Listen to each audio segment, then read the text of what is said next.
Selamat malam teman-teman, apa kabar semuanya? Saya harap teman-teman yang hadir di acara ini dalam keadaan sehat semua ya. Perkenalkan, nama saya Elizabeth Fanya, moderator Startup Class 2021, yang akan memandu teman-teman dalam pembahasan ini selama 1 jam ke depan. Sebelum kita memulai nih penyampaian materinya, saya selaku moderator ingin bertanya kepada teman-teman, kalian tahu nggak sih pembicara pada malam hari ini? Yang tahu bisa langsung unmute dong. Kenal, kenal. Tahu, tahu, Kak Dipa, Wah, kenal, kayaknya akrab banget nih. Wah, Kak Dipa, bener banget tuh. Dipa mana nih? Dipa Barus? Dipa, oh beda-beda. Oke, kita lanjut aja. Nah, kayaknya udah pada kenal kan sama pembicara pada hari ini. Nah, supaya nggak mengulur waktu lebih lama lagi, saya langsung aja nih, Kak Diva bisa langsung perkenalkan diri. Oke, halo, selamat malam semuanya. Semoga semuanya dalam keadaan yang sehat ya. Jadi, kembali lagi nih sama aku, Arsanggala Diva, aku dari Universitas 11 Maret. Nah, berbeda dari webinar kita yang sebelumnya, malam ini kita bakal ngomongin tentang startup. Gimana sih tips-tips untuk membangun sebuah startup gitu ya. Oke, tanpa berlama-lama langsung aja ya. Aku izin share screen dulu ya. Oke. Bentar.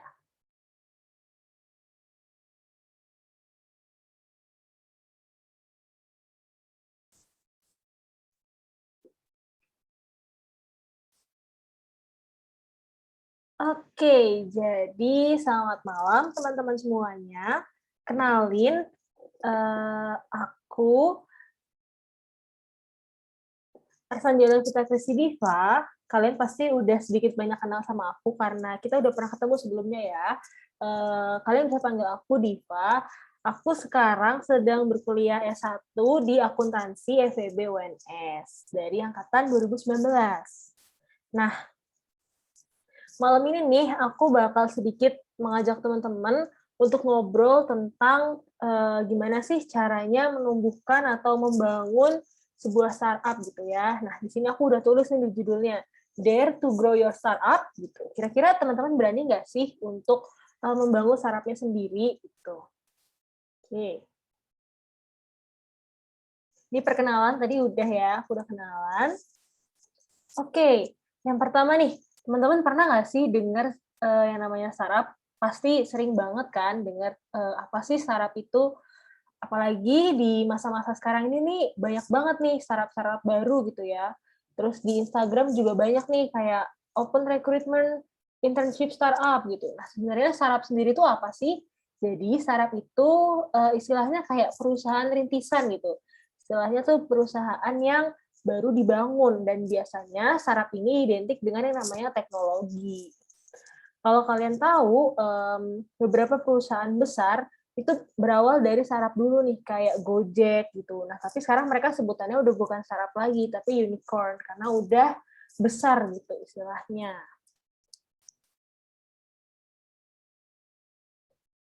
Nah, pernah nggak sih teman-teman kepikiran untuk membangun sebuah startup, tapi kalian nggak tahu nih tips dan trik untuk istilahnya membuat startup kamu tuh jadi tumbuh gitu. Nah, di malam ini aku bakal ngasih tahu ke teman-teman 7 simple and effective tips untuk membangun startup kamu gitu ya. Jadi secara singkatnya nih ada 7. Yang pertama itu kalian tuh harus membangun website yang terbaik gitu. Lalu yang kedua kalian harus memilih topik yang tepat buat startup kalian. Lalu yang ketiga, kalian tuh harus mengembangkan nilai jual produk yang unik yang membandingkan kalian dengan startup yang lainnya. Terus kalian juga harus update dengan tren yang terbaru. Terus juga harus memperbarui strategi marketing. Terus juga harus mengelola cost atau biaya yang kalian butuhkan karena startupnya masih baru, pasti masih rentan ya. Modalnya belum terlalu banyak, terus kalian juga pasti harus bakar banyak uang untuk mengembangkan startup itu gitu. Terus dan yang selanjutnya adalah support pengguna kalian. Nah, ini kita bakal bedah satu-satu nih, masing-masing dari 7 cara ini. Tuh. Oke, kita masuk ke poin yang pertama, yaitu select the best domain extension. Nah, ini tuh lebih mengarah ke websitenya sih, teman-teman. Jadi, website itu adalah jantung sebuah startup. Kayak yang tadi aku udah bilang ya, startup atau perusahaan rintisan itu pasti identik banget sama yang namanya teknologi, dan salah satunya adalah website. Nah, pastikan setiap detail kecil di website itu dapat tereksekusi dengan sempurna. Karena website itu merupakan image dan reputasi yang istilahnya langsung dilihat oleh konsumen gitu. Kalau misalnya websitenya aja udah jelek, tampilannya udah kacau, udah kurang milenial, tuh pasti user atau pengguna dari startup itu udah males banget gitu untuk mampir ke startup kalian, untuk melihat-lihat startup kalian gitu. Nah, dalam membuat sebuah website, kalian tuh harus memastikan semua aspek itu selaras, termasuk di dalamnya tuh ada desain, fitur fungsional, UI UX ya, user interface, user experience, terus juga kontennya sampai dengan ekstensi domain yang paling pas dengan bisnis kamu. Nah, ini ada berbagai macam domain extension nih. Ada .text, terus ada .store, ada .site, terus ada .space dan .fun. Itu kalian bisa milih sesuai startup kamu tuh bergerak di bidang apa sih. Dan biasanya tuh domain-domain ini tuh biayanya tidak terlalu mahal kok, teman-teman. Untuk subscribe-nya. Tuh. Terus kita lanjut ya. Selanjutnya nih, kalian itu harus memilih topik yang tepat untuk dijadiin istilahnya produk yang mau kamu jual gitu ke khalayak umum. Produk yang tepat ini kalian tuh harus melihat sebenarnya sekarang tuh masalah yang terjadi di masyarakat tuh apa sih. Jadi yang pertama kalian menentukan dulu kalian sukanya di bidang apa. Misalnya kalian sukanya di bidang pendidikan. Oke, sekarang aku akan melihat nih masalah di pendidikan tuh apa aja sih. Nah, masalah inilah yang nantinya akan kamu jadikan topik dan kamu bawa untuk kemudian menjadi produk yang akan kamu jual. Tuh. Terus selanjutnya nih, nah ini, kalian harus mengembangkan yang namanya unique selling point gitu. Kan sekarang kayak yang tadi aku udah sempat mention ya di depan, banyak banget nih orang-orang yang mulai eager untuk membangun sebuah startup. Nah, dengan begitu akan banyak banget nih startup-startup yang mungkin sama persis gitu produknya yang dijual dengan startup kalian, atau mungkin value-nya atau masalah yang diselesaikan tuh sama gitu. Nah, dari sinilah kalian tuh harus cari unique selling point kalian. Tuh, caranya gimana? Nah, kalau dari pengalaman aku, caranya itu aku tuh merasakan istilahnya produk yang dia jual tuh kayak apa sih. Jadi istilahnya aku kayak ngebeli produknya dia. Terus aku cari nih, oh si startup A ini ternyata kurangnya di sini, sedangkan di startup B itu kurangnya di sini. Nah, aku mau membangun startup C yang memberikan kekurangan dari startup A dan startup B itu. Tuh. Oke, selanjutnya kalian ini harus terus update dengan tren yang terbaru gitu. Kalian harus memperhatikan di industri sekarang itu trennya tuh apa aja sih, berita yang lagi berkembang tuh apa aja sih, kira-kira masuk nggak ya kalau misalnya ini tuh dihubungkan dengan produk yang aku jual. Kalau misalnya masuk, wah keren banget nih, berarti ini kan kayak big change gitu ya untuk kalian. Kalau misalnya nggak masuk, kalian juga harus berotak gimana caranya supaya produk kalian ini bisa masuk ke tren yang sekarang sedang berkembang gitu. Misalnya di TikTok lagi rame apa nih? Nah, kalian bikinlah tuh promo-promo yang berkaitan dengan tren yang terjadi di TikTok itu gitu. Kalian juga bisa melihat kompetitor kalian itu sebagai kayak perbandingan gitu. Oh, si sebelah nih melakukan ini nih. Terus kayaknya lumayan bagus nih. Kayaknya bisa bikin yang lebih dari mereka yang mungkin sama, tapi masyarakat itu atau konsumer itu akan merasakan hal yang beda. Tuh. Nah, ini kalian juga harus terus belajar nih tentang bisnis tren, karena yang namanya bisnis itu pasti trennya berkembang terus. Tuh. selanjutnya kalian itu harus terus memperbarui strategi marketing kalian. Karena ya beda zaman, setahun 2 tahun aja tuh pasti strategi marketingnya tuh berbeda banget gitu. Kalau kalian ingat, kalau teman-teman ingat, waktu kita SMP, TikTok itu nggak ini sama sekali kan, maksudnya belum ada, ya ada yang sejenis kayak Musical.ly, tapi ya mereka tidak menggunakan Musical.ly itu sebagai wadah untuk marketing gitu. Paling marketing cuma di Facebook gitu kan, atau di Instagram, dulu sudah ada Instagram juga. Nah, sekarang ini tiba-tiba TikTok yang istilahnya sama kayak Musical.ly itu mereka bisa menggunakan itu untuk marketing itu, untuk jualan, untuk promosi jualan mereka, bahkan ada yang namanya TikTok Shop juga kan, ada platform di sana. Nah, jadi itulah yang namanya marketing strategi yang terus berkembang gitu. Nah, jadi kalian tuh harus terus membaca nih, selain tadi update tren terbaru, tren itu juga harus kalian gunakan sebagai strategi marketing kalian gitu. Nih, terus kalau kalian ingat kemarin di webinar itu kan aku selalu bilang ya, kalian tuh harus bergerak dengan data. Nah, di sini juga nih, kalau kalian mau update strategi marketing kalian juga harus mengupdate-nya itu sesuai dengan data gitu. Cari alternatifnya, dievaluasi. Oh, yang kuarter lalu marketing kita jelek nih, kuarter ini kita mau bikin kayak apa ya gitu. Dievaluasi terus-terusan. Nah, lalu yang keenam, jadi kalau kalian melakukan produksi sebuah produk, itu pasti ada yang namanya operating cost, alias beban gitu. Nah, operating cost ini akan berpengaruh pada laba yang akan kalian terima. Semakin besar pendapatannya, kalau misalnya bebannya juga besar, ya labanya itu bakalan kecil gitu. Bahkan kalau misalnya bebannya lebih besar dari pendapatan, itu nanti kalian bisa rugi. Bahaya banget nih. Ini startup itu biasanya masih rawan sama yang namanya rugi. Karena ya istilahnya merasa masih punya modal dan udah punya mindset, oh yang namanya startup tuh harus bakar uang, nggak apa-apa bakar uang, karena ya startup memang harusnya bakar uang gitu.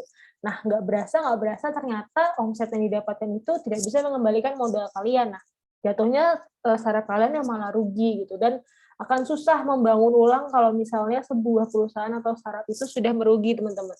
Gitu. Jadi mending dari awal kalian udah ngatur budgetnya itu seminimal mungkin, tapi yang dihasilkan bisa banyak gitu. Nih, keep operating cost to the minimum. Terus apa ya?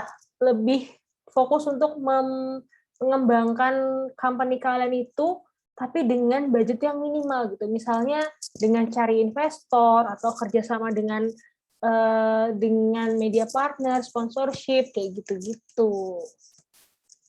Jangan lupa untuk terus mereview ya budget per quarter tuh kayak gimana sih. Kalau misalnya quarter kemarin kira-kira minus, ya berarti di quarter kedua harus ada yang dikurangin, atau misalnya harus ada yang diperhatikan, hati-hati di sebelah mana supaya tidak minus lagi gitu.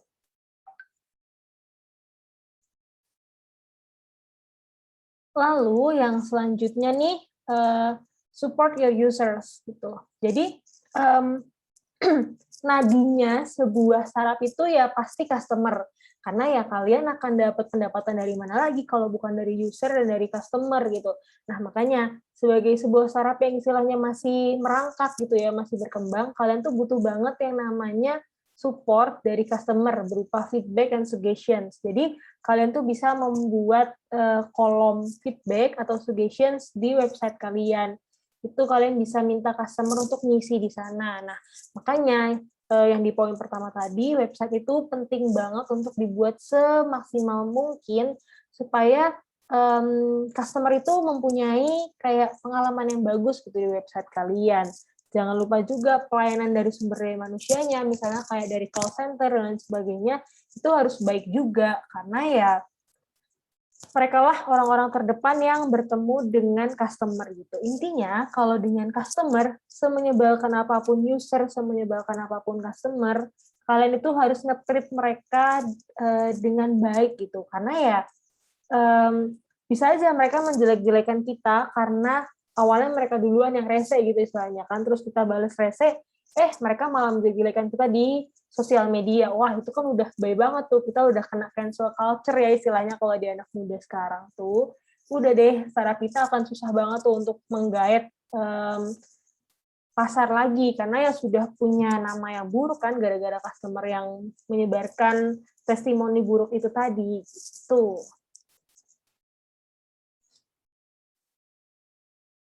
Oke, sekian dari aku. Mungkin tidak banyak ya yang bisa aku sampaikan, karena mungkin teman-teman bisa browsing-browsing nih, nanti mungkin bisa aku bagikan materinya gitu ya. Oke, langsung aja nih, aku kembalikan ke moderator. Terima kasih.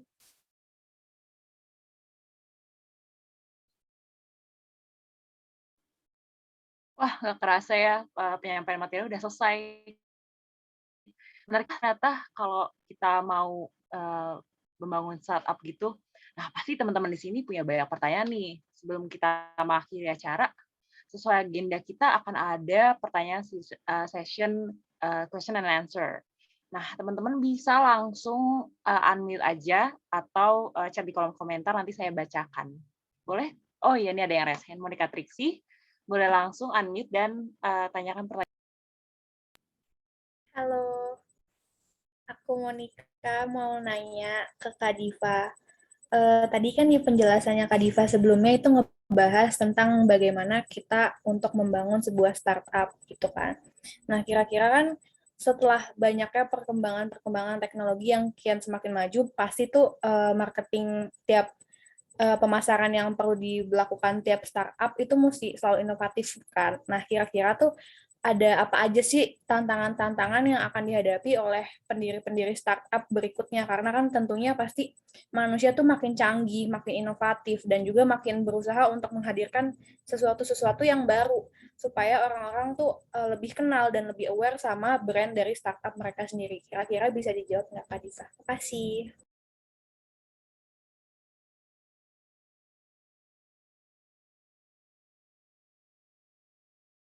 Oke, Kak Diva mau langsung dijawab aja atau kita kumpulin pertanyaan dulu nih? Oke, mungkin kita kumpulin dulu kali ya pertanyaannya, Kak. Oke. Oke, ini ada Kak Andin Hana, boleh langsung unmute aja. Halo Kak Diva, perkenalkan nama aku Andin. Aku mau nanya, kalau misalnya kita mau buat startup, tapi kita tuh nggak punya modal, gimana sih? Terus kayak, kira-kira untuk buat startup ini butuh biaya yang gede nggak sih? Kayak gitu. Kasih. Oke, terima kasih Kak Andin. Apakah ada pertanyaan lain?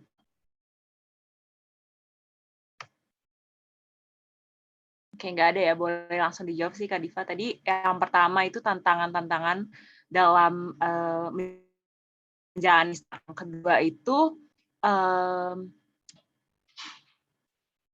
tadi apa? Kalau misalnya kita mau buat startup, tapi kita tuh nggak punya modalnya, itu gimana? Nah, itu dia. Oke, wah bagus-bagus banget nih pertanyaannya nih. Kayaknya pada tertarik untuk bikin startup ya. Ngeri banget nih startup plus kita malam ini. Oke, jadi untuk yang pertama dulu ya tadi, pertanyaan tentang tantangan apa sih yang bakal ditemukan oleh para pendiri startup ke depannya gitu. Oke, jadi kalau untuk tantangan sendiri, menurut aku ya, dari yang aku lihat secara pribadi gitu, berdasarkan pendapat aku, tantangan yang paling berat yang akan dialami oleh pendiri startup adalah yang tadi sudah disebutkan oleh Monica Triksi gitu.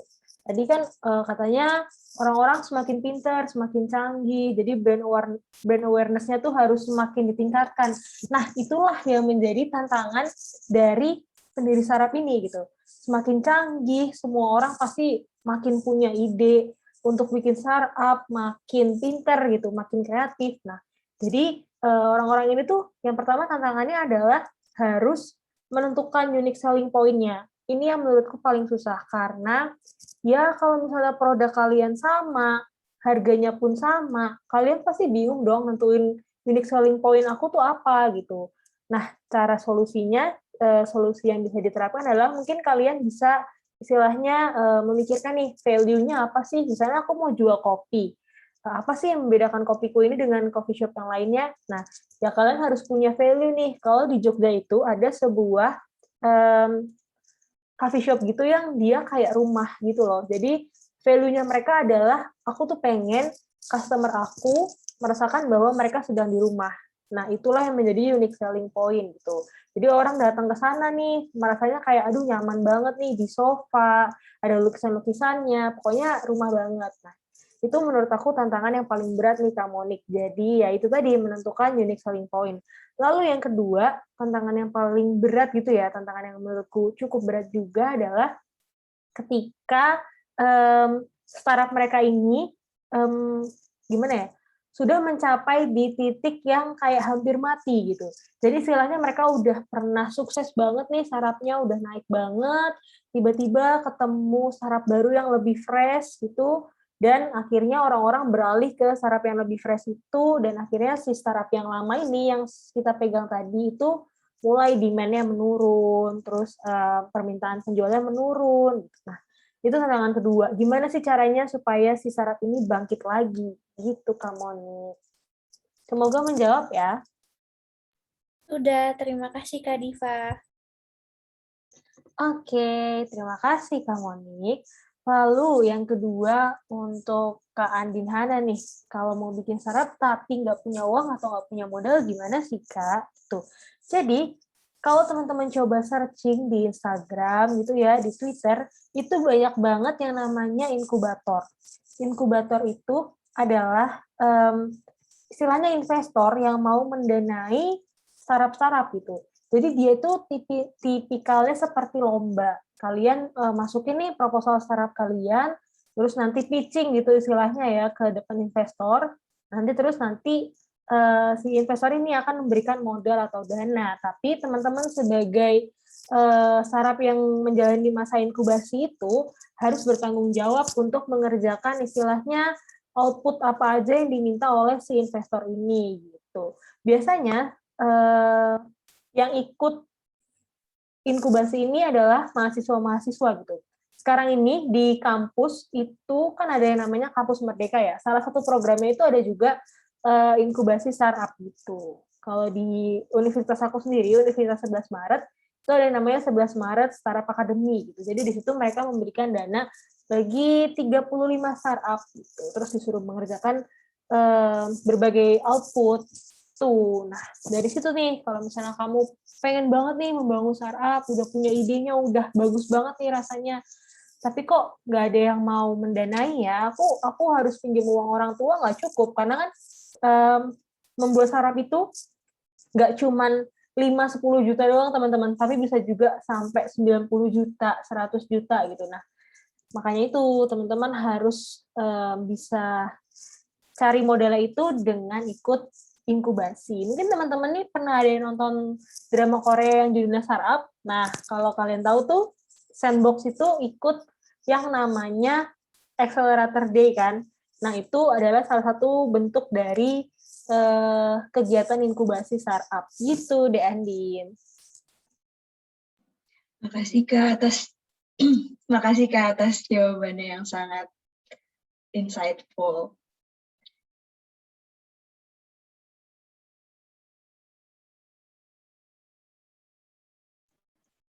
Nah, oke. Jadi tadi pertanyaannya sangat-sangat menarik ya, dan juga jawaban-jawaban Kak Diva itu benar-benar membantu untuk peserta-peserta sekalian nih. Jadi yang mau membangun startup pastinya makin mantap dong untuk rencananya membangun startup. Nah, agenda kita yang terakhir ada sesi penyerahan sertifikat kepada pembicara dan tentunya sesi foto. Nah, saya langsung screen share aja ya. Bentar.